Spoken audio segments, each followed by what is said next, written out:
Hello friends, इस video में हम देखेंगे अभी एस जयशंकर सर अमेरिका में एक भाषण दिए थे। उसमें इन्होंने बताया था मतलब भारत को लेके फॉरेन पॉलिसी है जो वो चेंज होते जा रही है। तो इसको पूरे तरह से उन्होंने मतलब 2-3 शब्द तो उन्होंने बोला था, लेकिन इस पर आर्टिकल आया था, बहुत सारा आर्टिकल, तो उसको लेके मैंने एक मतलब वीडियो बनाया है। तो इसमें आपकी भारत को चेंज होती फॉरेन पॉलिसी है इसमें पता चलेगा, क्योंकि देखेंगे अभी कनाडा विवाद में, तो कनाडा विवाद में ऐसा एक्शन मतलब तो कभी नहीं लिया गया था भारत द्वारा। तो कनाडा को देखेंगे तो ये विकसित राष्ट्र है, जो निज्जर की हत्या हुई थी उसके बाद ये पार्लियामेंट में भाषण देता है। तो ये देखेंगे डेवलप कंट्री है, डेवलप कंट्री है। उसके बाद आप देखेंगे ये बड़े बड़े जो संस्था हैं उसमें सदस्य है, जी मतलब 7 का सदस्य आपको देखने को मिलेगा। तो ये G7 है, समझिए सबसे प्रमुख अर्थव्यवस्था है, उसका ये सदस्य है। फिर देखेंगे कि नेटो का सदस्य है, तो नेटो का है। उसके बाद आपको देखने को मिलेगा अमेरिका का सबसे अच्छा मतलब पड़ोसी है समझिए, और अमेरिका की बात पूरी तरह से मानता है। पूरी तरह से देखेंगे इनका गठबंधन है सभी जगह पे। यूएस सैनिक जहाँ भी जाता है तो मतलब कनाडा का भी सैनिक जाता है वहाँ पे इसके साथ में लड़ने, चाहे देखेंगे कहीं भी वॉर हो यूएसए तो फिर भी आप देखने को मिलेगा यहाँ पे फॉरेन पॉलिसी ऐसे चेंज होती, मतलब कोई इसका साथ नहीं दिया था। अब ये समझिए पार्लियामेंट में डिप्लोमेटिक समझिए कि मूव चला था, और सोचा था कि हर एक जो देश है समझिए फ्रांस, जर्मनी, जापान और यूएस, चाहे आप देखिए यूके, सभी इसका साथ देंगे, ऑस्ट्रेलिया वगैरह, लेकिन सबने यहाँ पे हाथ पीछे कर लिया आपको देखने को मिलेगा। तो ये समझिए बढ़ती हुई जो मतलब भारत की इज्जत है ये वर्ल्ड में, इस पे लेके आर्टिकल आया था। और इन्होंने एस जयशंकर साहब ने क्या बोला था इसमें कि ये वो भारत नहीं है, ये भारत चंद्रयान 3 वाला है, G20 वाला भारत है। फिर आपको देखने को मिलेगा इन्होंने बताया कि ये कोविड वाला भारत है, 5G वाला भारत है। मतलब कोविड कोरोना में देखेंगे कि आप मतलब वर्ल्ड क्या प्रेडिक्शन किया था, वर्ल्ड प्रेडिक्शन किया था कि यहाँ पे लाशों की ढेर लग जाएगी, लेकिन हुआ कुछ नहीं। यहाँ पे हम अच्छे से रिकवर करके, क्योंकि जनसंख्या इतना है और जनसंख्या घनत्व वो भी देखेंगे तो डेंसिटी जो जनसंख्या का घनत्व है बहुत ज़्यादा है।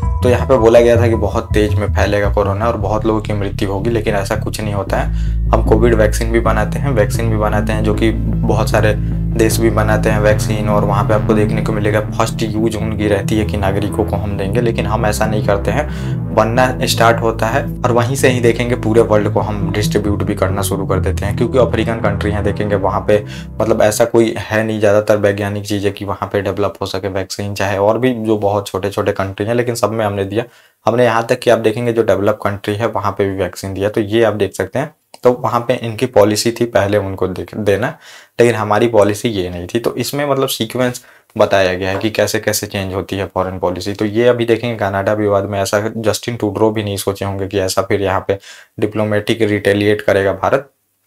तो ये आप देख सकते हैं 41 डिप्लोमेट अभी हैं, उनको मतलब यहाँ से बोला गया है 10 तारीख तक चले जाना, और बहुत सारी कार्रवाई की गई है। और उसके बाद ये भी बताया गया है इसमें बताया गया है, जैसे देखेंगे कुछ दिन पहले अभी देखेंगे यूके से और फिर जो फ्रांस था, तो 2 हमने मतलब फाइटर जेट यहाँ पे चूज किया था। तो एक देखने को मिलेगा यूके का टाइफून फाइटर जेट था और दूसरा था राफेल। तो टाइफून हमने वहाँ पे नहीं लिया, देखेंगे राफेल फाइटर जेट लिया था। तो वहाँ पे भी बहुत ज़्यादा दबाव बनाया गया है। यूके देखेंगे जो ब्रिटेन है बहुत ज़्यादा दबाव बनाया यहाँ पे, बोला कि मतलब ये सही नहीं है भारत के लिए, हम इतना एड देते हैं, एडवाइस देते हैं, सभी चीज़ें देते हैं, लेकिन फिर भी अब भारत हमारा छोड़ के जो टाइफून फाइटर जेट है ये राफेल ले रहा है। तो यहाँ पे बहुत दबाव बनाया गया था, लेकिन हम फिर वहाँ पे नहीं झुकते हैं। तो ये भी दिखाया गया है इसमें। फिर दूसरा मुद्दा ये दिखाया गया है कि जैसे यूक्रेन युद्ध शुरू होता है तो जितने भी नेटो कंट्री हैं ये अपना गुटबाजी शुरू कर देते हैं और भारत पे दबाव बनाते हैं कि तुम भी विरोध प्रकट करो, रूस का वहाँ पे सपोर्ट मत करो, इकोनॉमिक सैंक्शन जो हम लगा रहे हैं उसमें मदद करो। लेकिन फिर भी हम वहाँ पे नहीं मानते हैं, जो हमें अच्छा लगता है वो वहाँ पे करते हैं। आपको देखने को मिलेगा हम वहाँ पे और जाके तेल भी खरीदते हैं, अगर सस्ता तेल मिलता है तो अपने नागरिकों के लिए तेल भी खरीदते हैं। तो वहाँ भी आपको देखने को मिलेगा भारत बिल्कुल पूरी तरह से नहीं झुकता है। फिर आप देखेंगे डिप्लोमेटिक मतलब ये चेंज, ये सब समझिए भारत की जो उभरती अर्थव्यवस्था है इन सब के वजह से ही हो चुका है। तो ये कारण भी मैं बताऊंगा कि आखिर में ये चेंज होते कैसे गया। फिर यहाँ पे ये भी दिखाया, पहले हम मतलब समझिए डिफीट करते थे, जितने भी आतंकवादी आते थे तो हम अपनी सुरक्षा करते थे, ये नहीं कि रिटेलिएट करते थे।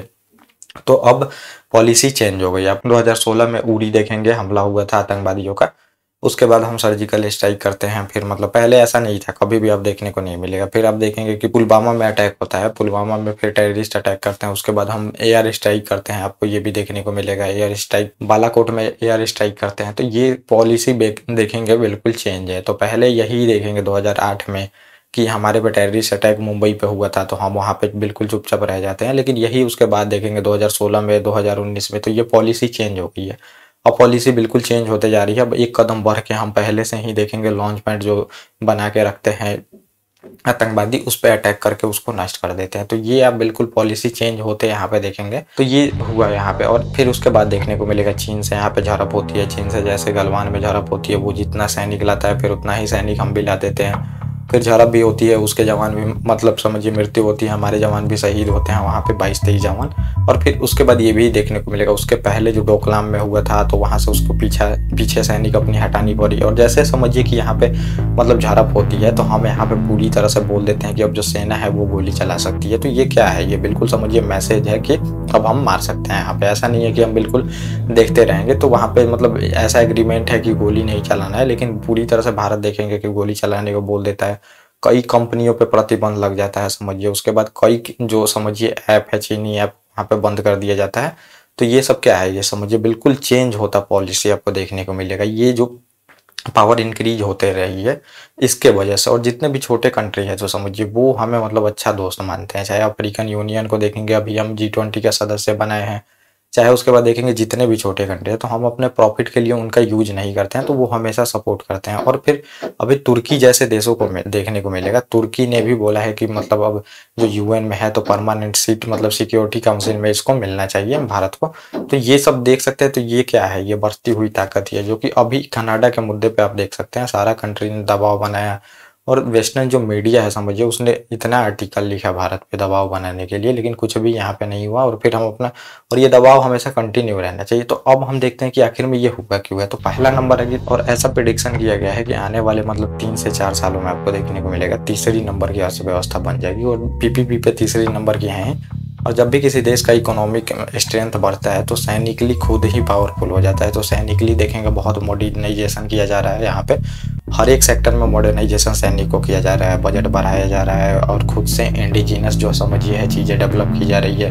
अपने देश में ही समझिए कि हम सप्लाई चेन बनाना चाहते हैं ताकि कभी भी युद्ध हो तो हम खुद से प्रोडक्शन करके वहाँ पे जितने भी आर्म्स हैं वो सैनिकों को दे सके। तो इकोनॉमी पावर जब भी इंक्रीज होती है तो वो हो जाती है। सैनिक को भी देख के वर्ल्ड समझिए जो कंट्री है वो काफ़ी प्रभावित होते हैं। और फिर वहाँ पे क्योंकि सैनिक ही जो होता है वो बाद में चीज़ें करता है। और इकोनॉमी तो है ही, सबसे ज़्यादा इम्पोर्टेंट इकोनॉमी है। और तीसरा आपको देखने को मिलेगा जो ये समझिए कंजम्पशन मार्केट है। तो सबसे बड़ा इंडियन जो मार्केट है अभी कंज्यूम कर रहा है। अब मिडिल क्लास समझिए 35-36% है, जो कि इंक्रीज होकर 60 से ऊपर जाने वाले हैं। तो मिडिल क्लास ही देखेंगे महंगी महंगी चीज़ें, कार हो चाहे कुछ भी हो, टीवी फ्रिज जो भी चीज़ें हैं, फ़ोन से लेके कुछ भी, तो ये डिमांड जो है ये मिडिल क्लास करती हैं। तो मिडिल क्लास फिर यहाँ पे क्या होगा, ये डिमांड करेंगे। और देखेंगे बहुत सारी बड़ी कंपनियां हैं जो अमेजोन, चाहे कोई भी माइक्रोसॉफ्ट, जो एप्पल कंपनियां हैं, तो ये आके यहाँ पे प्रोडक्शन कर रही है और यहीं पे सामानों को बेच रही हैं। तो इन देशों को बहुत बड़ा फायदा है जहाँ की ये कंपनियां हैं। तो ये नहीं सीधे सीधे चाहेंगे कि रिश्ता खराब हो, रिश्ता खराब होगा तो फिर उनको दिक्कत होगा। और ये तो है ही समझिए इकोनॉमी। और जो मैंने बताया कि कंजम्पशन मार्केट है बहुत बड़ा, तो इसको कैप्चर करना सभी चाहते हैं। और अगला आपको ये भी देखने को मिलेगा जो भारतीय डायस्पोरा है समझिए, जो भारतीय प्रवासी है, तो 2 करोड़ लोग हैं लगभग। और ये काफ़ी शांति प्रिय है। आप देखेंगे अमेजोन से लेके फिर गूगल, माइक्रोसॉफ्ट, चाहे IBM, सब में देखेंगे CEO के पद तक पहुंचते हैं। अभी आपको भारतीय डायस्पोरा देखेंगे कि जो ब्रिटेन में ऋषि सुनक जी हैं, तो ये फिर अपने सनातन धर्म पे उतना गर्व करते हैं, ये भी आपको देखने को मिलेगा। तो इन सबसे भी पूरे वर्ल्ड में समझिए कि भारत की यहाँ पे छवि बहुत आगे बढ़ी है।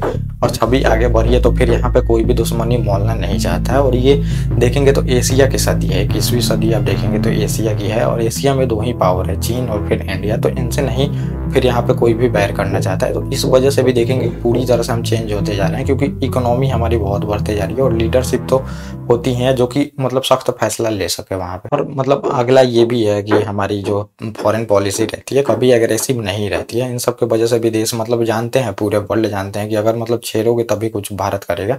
तो पहले खुद से हम कुछ नहीं करते हैं। देखें खालिस्तान मुद्दे पे भी हम शुरू से ही सबूत पेश कर रहे हैं, लेकिन वो कुछ भी कार्रवाई नहीं किया वहाँ पे। लेकिन हम कोई भी कार्रवाई अपने आप शुरू नहीं किए हैं, वो जब शुरू किया तो फिर हमें मौका मिल गया तो हमने कार्रवाई शुरू कर दिया वहाँ पे। तो अब इसको दिक्कत हो रही है। जस्टिन ट्रूडो बोल रहे हैं कि प्राइवेटली बात करना चाहिए हम लोगों को, लेकिन अब प्राइवेटली नहीं, अब वो शुरू किया है तो इसको फिर खत्म करना चाहिए और ये मुद्दे को पूरा सॉल्व करना चाहिए। अब दबाव पूरी तरह से हमारा है और इसको कंटिन्यू रखना चाहिए। तो ये पूरा टॉपिक था जो फॉरेन पॉलिसी चेंज होते जा रही है। एस जयशंकर साहब ने जो मतलब स्टेटमेंट दिया था, तो इस पे आर्टिकल आया था जो मैंने आपको डिस्कस कर दिया। ओके गाइस, थैंक यू और अब हम मिलेंगे अपने नेक्स्ट टॉपिक।